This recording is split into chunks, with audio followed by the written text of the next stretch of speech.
Crônicas do Amanhecer, por Feijão, Centro Espírita Allan Kardec. Balneário Gaivota, 1º de abril de 2017. 21 anos que abalaram o mundo. No dia 31 de março de 1848, atingem o auge os fenômenos em Idesville, EUA, envolvendo a família Fox, e que deram início às investigações modernas sobre a manifestação dos espíritos.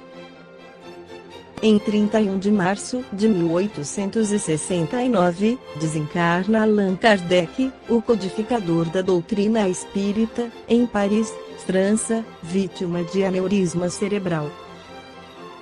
Durante esse período de 21 anos se realizou a maior invasão organizada dos espíritos na história da humanidade, com Allan Kardec nos apresentando o espiritismo, que no Evangelho segundo o Espiritismo é a nova ciência que vem revelar aos homens, por meio de provas irrecusáveis, a existência e a natureza do mundo espiritual e suas relações com o mundo material.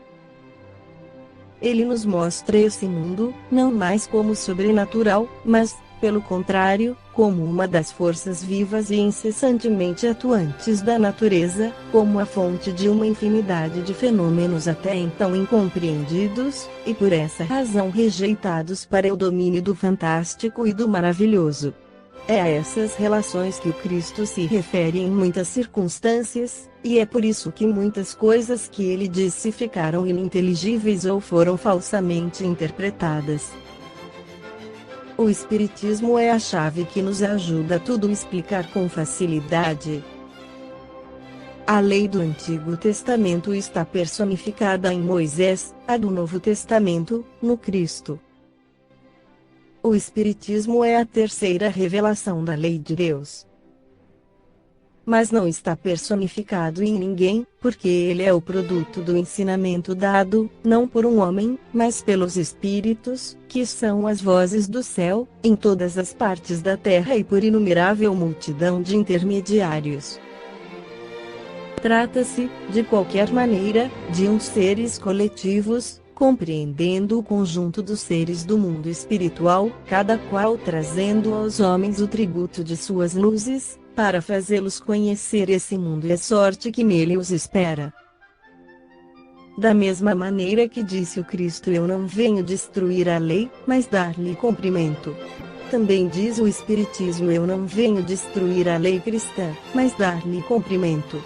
Ele nada ensina contrário ao ensinamento do Cristo, mas o desenvolve, completa e explica, em termos claros para todos, o que foi dito sob forma alegórica. Ele vem cumprir, na época predita, o que o Cristo anunciou, e preparar o cumprimento das coisas futuras.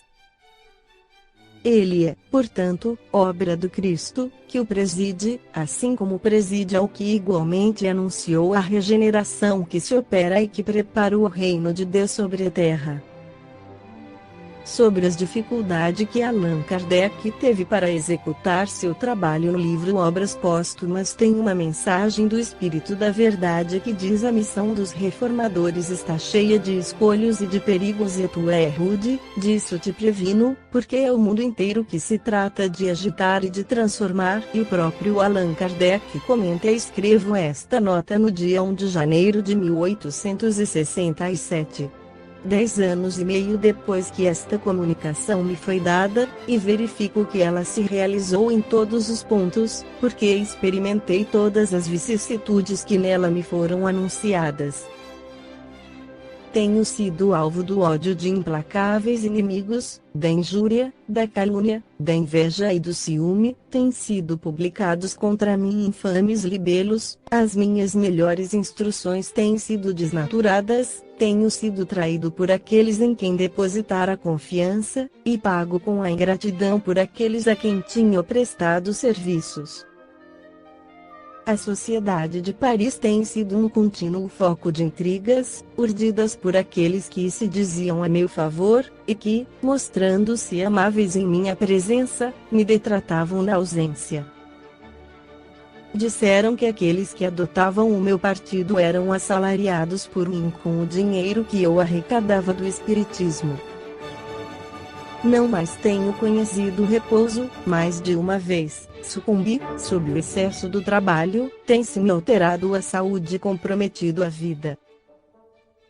Entretanto, graças à proteção e assistência dos bons espíritos, que sem cessar me têm dado provas manifestas de sua solicitude, sou feliz em reconhecer que não tenho experimentado um único instante de desfalecimento nem de desânimo, e que tenho constantemente prosseguido na minha tarefa com o mesmo ardor, sem me preocupar com a malevolência de que era alvo.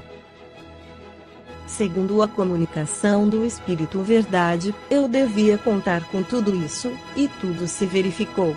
Sempre quando se falamos de alguém procuramos mostrar o trabalho, mas preferi mostrar as dificuldades para melhor avaliarmos o quilate desse espírito, que como o apóstolo Paulo, apagou a sua luz para que brilhasse do Cristo. Allan Kardec nasceu Hippolyte Léon Denis Rivail, em 03 de outubro de 1804 em Lyon, França, no seio de uma antiga família de magistrados e advogados. Educado na escola de Pestalozzi, em Yverdon, Suíça, tornou-se um de seus discípulos mais eminentes. Foi membro de várias sociedades sábias, entre as quais a Académie Royale d'Arras. De 1835 a 1840, fundou em seu domicílio cursos gratuitos, onde ensinava química, física, anatomia comparada, astronomia, etc.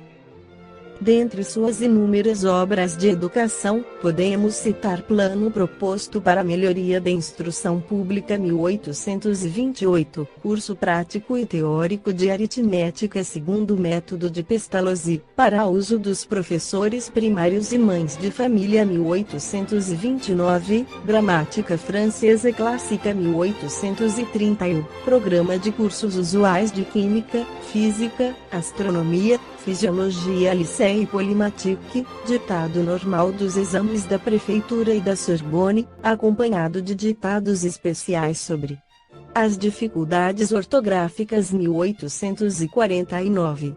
Por volta de 1855, desde que duvidou das manifestações dos espíritos, Allan Kardec entregou-se a observações perseverantes sobre esse fenômeno, e se empenhou principalmente em deduzir-lhe as consequências filosóficas. Nele entreviu, desde o início, o princípio de novas leis naturais, as que regem as relações do mundo visível e do mundo invisível, reconheceu na ação deste último uma das forças da natureza, cujo conhecimento deveria lançá-lo sobre uma multidão de problemas reputados insolúveis, e compreendeu-lhe a importância do ponto de vista religioso. As suas principais obras espíritas são o Livro dos Espíritos, para a parte filosófica, e cuja primeira edição surgiu em 18 de abril de 1857, o Livro dos Médiuns, para a parte experimental e científica janeiro de 1861, o Evangelho segundo o Espiritismo, para a parte moral abril de 1864. O Céu e o Inferno, ou a Justiça de Deus segundo o Espiritismo agosto de 1865, a Gênese, os Milagres e as Predições janeiro de 1868, a Revista Espírita, Jornal de Estudos Psicológicos. Allan Kardec fundou em Paris, a 1 de abril de 1858, a primeira sociedade espírita regularmente constituída, sob o nome de Sociedade Parisiense de Estudos Espíritas. Casado com Amélie Gabrielle Baudet, não teve filhos. Trabalhador infatigável, desencarnou no dia 31 de março de 1869, em Paris, da maneira como sempre viveu trabalhando.